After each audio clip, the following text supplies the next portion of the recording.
नक्सली जब तक यहाँ पर थे तब तक के वो सिर्फ जान लेने का ही काम नहीं कर रहे थे। जो लोग जान बचा रहे थे वो उनकी जान लेने की धमकियाँ भी दे रहे थे। और ये कहानी आज पता चल रही है तब जब हमें एक सूचना मिली कि बीजापुर जिला प्रशासन ने एक महत्वपूर्ण कदम उठाते हुए जो दूरस्थ क्षेत्र हैं जहाँ पर पुल पुलिये अब तक तो नहीं बन सके हैं, हालांकि शासन और प्रशासन ने कई जगहों पर पुल पुलिये बनाए हैं, सड़कें बनाई हैं और कई जगह पर निर्माण कार्य जारी हैं, लेकिन ऐसे जगह जहाँ पर पुल पुलिये नहीं बनाए जा सके, बारिश कम है, उसके बावजूद प्रशासन ने एक टीम तैयार कर दी है। इस तरह के शायद कितने टीम हैं? 12 टीम है दादा। 12 टीम इस तरह के तैयार करके अलग अलग इलाकों में उतार दिया गया है। ये ग्रामीणों को नदी पार करते हुए बचाने का काम करते हैं। कई बार बह जाते हैं गर्भवती स्त्रियां, कई बार बच्चे बह जाते हैं। और बीजापुर ज़िले, अकेले बीजापुर ज़िले की बात की जाए तो अब तक के इस तरह इन भाई साहब लोगों ने कम से कम सैकड़ों ज़िंदगियां बचाई हैं, लेकिन कुछ ज़िंदगियां जो नहीं बचाई जा सकी उनकी खबरें सुर्खियां भी बनती रही। अफसोस की बात, जो जान बचाते रहे, जो अपनी जान पर खेलते रहे, वो पर्दे के पीछे रह गए। आज हमारे रंजन दादा ने ये खबर दी कि चलो इस स्टोरी को करते हैं, तो हम यहाँ पर पहुँचे हुए हैं। और जब इनसे हम मिले, बात करने लगे, तो हमें पता चला कि नक्सली किस तरह की धमकियाँ इन्हें देते थे। दादा, शुभ नाम क्या होगा अपना? रमेश कुंजाम है। रमेश कुंजाम। घर कहाँ पे होएगा? मेरा असली गांव तो मेटापाल है, यही गंगालूर से आगे, यहाँ इसी क्षेत्र में। ठीक है, तो स्क्रीन पे जो है अपने भैया लोग भी दिख जाएं, अपन लोग इस तरफ रह के बात करते हैं ना, बीच में कि आप इस तरफ आ जाइए। तो आपके अतीत में जिस तरह से 2007 से आप ये काम कर रहे हो, अब तक का किस तरह का अनुभव आपका रहा? क्या क्या बताना चाहोगे आप हमको? अनुभव बहुत अच्छा भी है, बुरा भी है, बस ये जीवन का होता ही रहता है। बस रेस्क्यू के समय में हम लोग का ज़्यादातर पहले था नक्सलियों से डर था, बहुत ज़्यादा डर रात को जाने। तो हम लोगों ने 2-4 दोस्त हमारे हैं, हम लोग हमेशा हिम्मत करते थे, चलो जो भी हो, आखिर मरना है तो एक दिन मरना है, चाहे किसी कुछ करके क्यों ना मरे। हम लोग इसी हिम्मत और साहस के साथ काम करते रहे। आज नक्सली मुक्त हुआ, अच्छी बात है। आज हम कम से कम हम लोग बहुत खुश हो गए। चलो अब तो हमें कहीं जाने की झिझक बन नहीं आई। नक्सली कभी आपको धमकी दी है? हाँ, नक्सली धमकी दिए हैं। बताइए तो उसको। कई बार 2-3 बार धमकी दिए। ये आपका इंद्रावती क्षेत्र में जी, नीलस। क्या कांड क्या था? कांड कुछ नहीं था, बस हम लोग उस दिन सामने आ जाओ आप भी। हम लोग उस दिन सामान पार कर रहे थे, आंगनबाड़ी नदी के उस पर जो भी आंगनबाड़ी के सामान है, बच्चों का जो भी रेडी फूड या जो भी अन्य सामान, राशन सामग्री था, उसको पार कर रहे थे।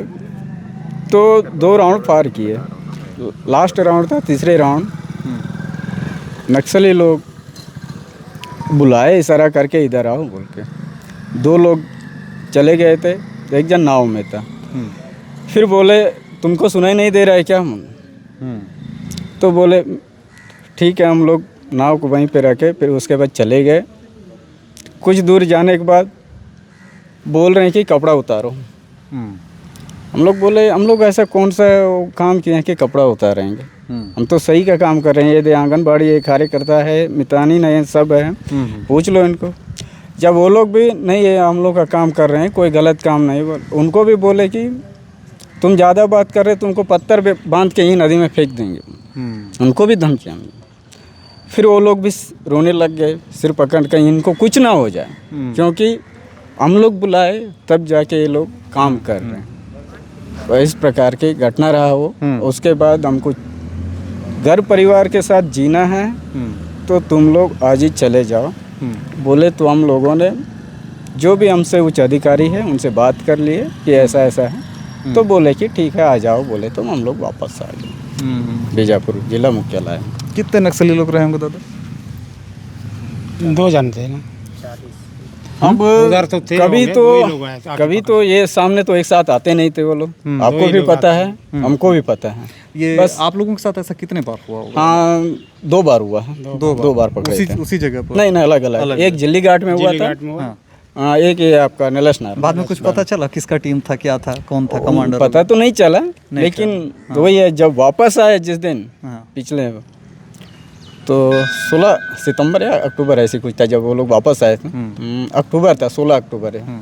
तो उस दिन वापस आए तो पूछ रहे थे कि जो पिछला वाला नाव कहाँ है, कैसा है बोल के। अमी को पूछे, क्योंकि अमी लोग पार गए ना, मकबूत था लगभग। हाँ, नक्सली। नक्सली लोगों को भी आप लोग पार? हाँ, पार किए हैं। तो ये हालात हैं, सरेंडर किए हैं मतलब थे ये हालात है। ये हालत। ठीक है। ऐसा तो वैसा ही रहा। गर्भवती महिलाओं को आप लोगों ने कितने लोगों को बचाया होगा, कुछ संख्या अगर बता पाओगे तो? यदि 2007 से देखा जाए तो लगभग आज तक कम से कम 400-500 तो पार किए हैं। उसमें कोई एक घटना आप बता रहे थे, जो प्रेग्नेंट लेडी थी, जो बच्चा बाद में वहीं पर उसको हाँ, ये घटना है कमकानार की। कमकानार ये मड़कम पारा में है, वहाँ पे घाट है, वहीं पार होते हैं। वो रात का समय था, तो वही 8:30 बज रहा था। उतना समय पानी भी गिर रहा था, तो डर भी था हमको। अब जो बात हमको सूचना मिली, जैसे उस आधार पे हमको भी अच्छा नहीं लगा कि चलो ऐसा ऐसा, चलो आधा हुआ तो ऐसा है स्टार्ट। तो फिर हम लोग रात के ही सामान जोड़ के निकले हैं और 8:30 बजे रेस्क्यू का। और रेस्क्यू करने में इतना ज़्यादा था कि दिक्कतें, कोई जाने को नाव में तैयार नहीं हो रहे थे। तैयार इसलिए नहीं हो रहे थे कि नदी उस पर लगभग 40-50 टॉर्च जलते आ रहा है। सोच उस समय कौन जाएगा, कोई जाएगा नहीं नदी के, सोच रहे। तो इतना टॉर्च कौन जला के आ सकता है, क्योंकि उस समय उन्हीं का भय था, नक्सलियों का। तो हम लोग सोचे ये तो पक्का उन्हीं लोग होंगे। तो ऐसे फिर अपने जवान जाने को तैयार नहीं हुआ। फिर मेरे सर हैं कृष्णदेव चाल की, वो और मैं हिम्मत किए, चलो जो भी हो, आखिर एक दिन तो मरना ही है, तो कुछ करके क्यों ना मरे बोल के हम लोगों ने फिर दोनों ही गए।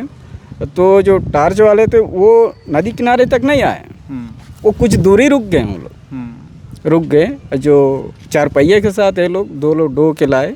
फिर उसके बाद हम लोग वहाँ से नाव में रख के इस पार किए। जैसे पार किए तो वही नदी के किनारे डिलीवरी हो गई। अच्छा, इस तरह की भी परिस्थिति आप लोगों ने देखी है जेला। सबसे कठिन जो अनुभव रहा वो आप लोगों ने, वो जो उस समय था उसको आपने पार किया।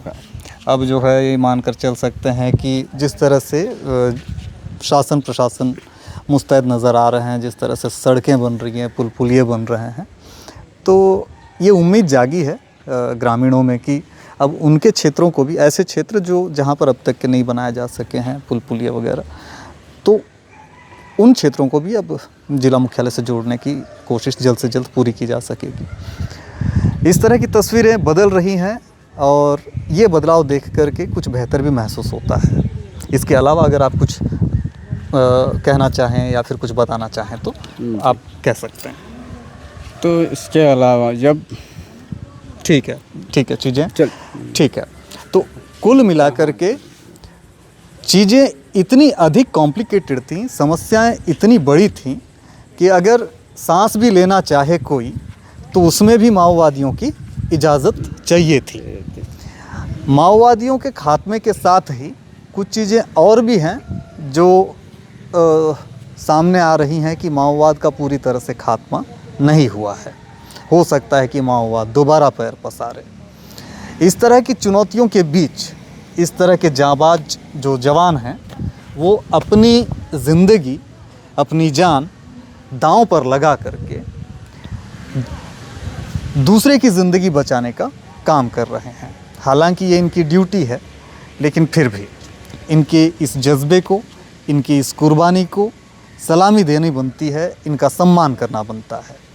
सरकारें भले हमारी आवाज़ को अनसुना कर दें, आपकी मेहनत को भले अनसुना कर दें, मैं समझता हूँ कि आम नागरिक होने के नाते हम सभी को, पत्रकार होने के नाते मुझे आप पर गर्व है और हमारी नज़र में आपका सम्मान कई गुना ज़्यादा बढ़ जाता है। तो इस तरह के चीज़ें जब कभी आप देखें, कुछ लोग होते हैं जो समाज के भले के लिए कुछ बेहतर काम कर रहे होते हैं, उनका हौसला अफजाई कीजिएगा। मुझे दीजिएगा इजाज़त और इसी तरह की वीडियोस देखने के लिए आप हमारे चैनल को सब्सक्राइब ज़रूर कर लीजिएगा।